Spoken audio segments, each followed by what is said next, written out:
P for previous, L for last, A for all. All right, so erase is another good one for this.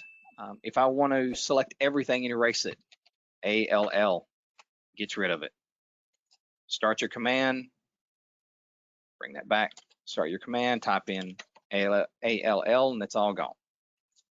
What about P for previous and L for last? What's the difference there?